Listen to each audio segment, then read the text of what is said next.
So it is the beginning of April and it's time to start thinking about planting our next load of potatoes. So we've been and bought these this morning. Last year we planted potatoes that are called Kennedy potatoes, and our neighbours gave us some of her potatoes of a Baraka variety, and actually I preferred them. So this year we've bought 2 sacks of Baraka potatoes. They've got more like of a yellowy potato inside. Underneath the skin it's more of a yellowy colour.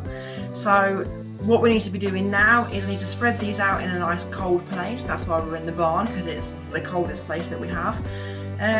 Leave them here then for a couple of weeks. 2 or 3 days before it comes to time to plant them, we will cut them. Here mate, come to help. And then we'll plant them. So yeah, I'll get these spread out now. The whole point of spreading them out is so that they chit, and that means that they start putting out their eyes, and that's what you need for them to be able to grow roots. They need eyes.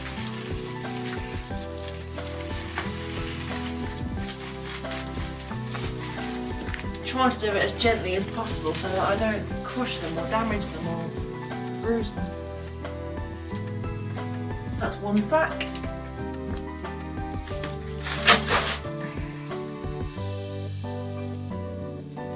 There is a really nifty trick about opening these, and I've managed to do it once. And now I can never remember how it's done.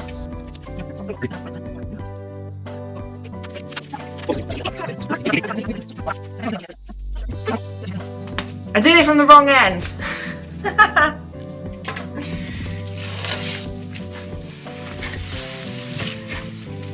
How do you know what end it is? That's the question.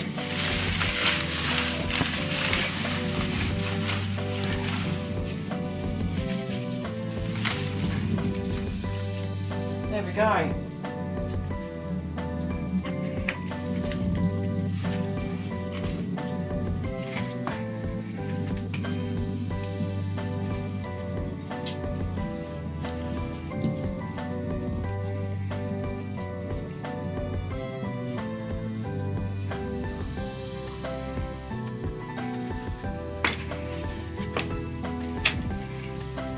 I wonder what the growing ratio is on these compared to the other ones that we grow. Well, they're rubbish last year, weren't they? It was a poor year for potatoes last year, and ours was a particularly poor harvest. Yeah. We had lots, but they were very small because of how dry the summer was.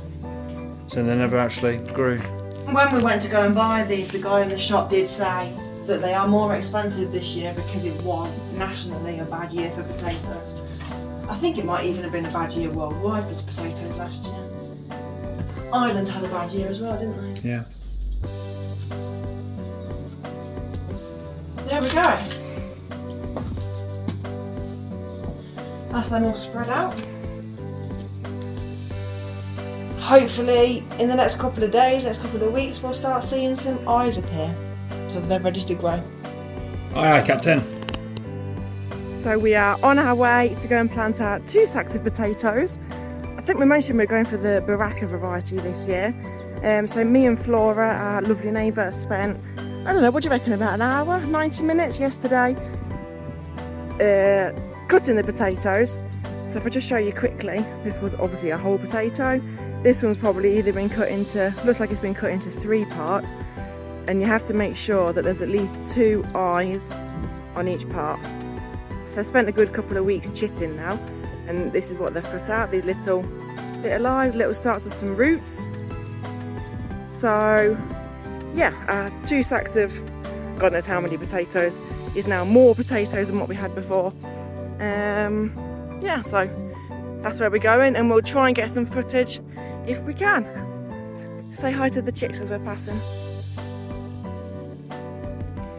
Morning, my little potato peels. Or meatballs, as Adam started calling them. Anyway, see you in a moment. when we went to discuss the planting of potatoes with the neighbours, the calendar was brought out and a date of the 26th of April was agreed because of the moon cycle. Now, to me, that all seems a little bit like mumbo jumbo, but I've done some research and there may be something to it. But you'll have to make your own mind up, I guess, and we'll see when we harvest the potatoes whether planting with the moon does make any difference. So the theory is that you plant root crops on a waning moon, so things like potatoes, carrots, turnips. So that's the phase of the moon after the full moon, as the moon's illuminescence decreases. Apparently it's a time of reflection, release and root growth. Would you guess it? So the theory goes that you plant it then because as the moon is waning, the gravitational pull is lower, which doesn't seem right to me, but hey ho, that's what Google is telling me. I always thought that the moon went through its phases because it was shadow of the earth from the sun. Obviously the moon doesn't disappear, so I'm not sure how the gravitational pull is higher or lower. Maybe it is, maybe it isn't. If you know better, put it in the comments below. So apparently because the gravitational pull is lower, the moisture levels in the soil decrease, and that encourages the plant, like potatoes, to focus their energy on growing stronger roots rather than foliage. So that's all good. And apparently, again because of the waning moon, it can help reduce the risk of pests because the plant sap tends to decrease and it makes them less appealing to hungry critters that might want to eat. And also, third thing is that the waning moon encourages a nutrient uptake. So as the moon's light, it signals to the potatoes to dig deep and absorb essential nutrients from the earth. So apparently it results in a healthier, more resilient plant and primes the plant for a more productive season. So that's what Google has to say about it. Leave your comments below. Tell us what you think.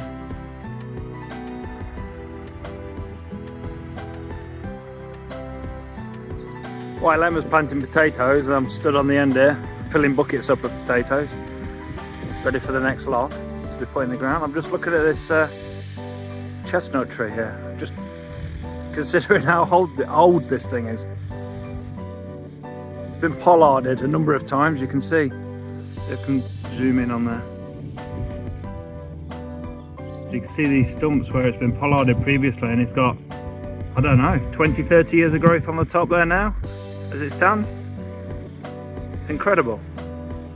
It must be well over 100 years old, if not more. I mean, who knows? Just look at the girth of the trunk on this thing. It's incredible. And also, where it's been pollarded, there's like a literally magical fern world up here inside of it.